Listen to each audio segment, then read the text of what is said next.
আমাদের বিয়ের ১ মাস হয়েছে, এখনো শারীরিক কোনো সম্পর্ক হয়নি। হাসব্যান্ড চাচ্ছেন আমরা যখন একসাথে ঢাকায় শিফট হব, তখন সন্তান নেয়ার ব্যাপারে ভাববো। যাতে এর আগে কোনো ঝামেলা না হয়। এখন আমরা দুজন আলাদা ডিস্ট্রিক্টে আছি। এই অবস্থায় আমাদের জন্য জন্ম নিয়ন্ত্রণ করা জায়েজ হবে কিনা?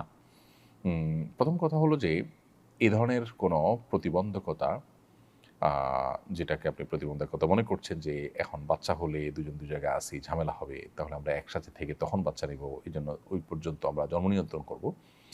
এই কারণটা শরিয়া গ্রাহ্য কোনো কারণ নয়।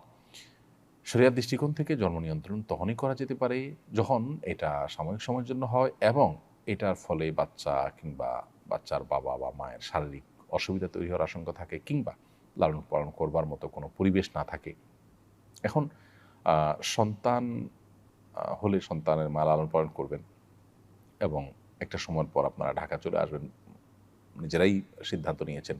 তাহলে এখন আপনারা যেখানে আছেন না কেন বা আপনি যেখানে থাকেন না কেন সেখানে সন্তান লালন পালন করাটা এমন বিষয় নয় যে এখানে অসম্ভব। হ্যাঁ? ২ টা বা ৩ টা সন্তান আছে, ছোট, ছোট। এখন আরেকটা সন্তান হলে কোনো কাজের লোক নাই। একা লালন পালন করা কঠিন হয়ে যাবে।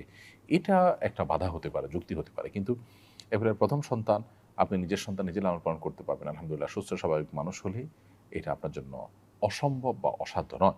বিধায় আ সন্তান এই মুহূর্তে হলে দুজনের মধ্যে ভুল বোঝাবুঝি হতে পারে। এটা একেবারেই একটা দূরবর্তী যুক্তি। এটা খোঁড়া একটা যুক্তি, এটা কোনো গ্রহণযোগ্য যুক্তি নয়।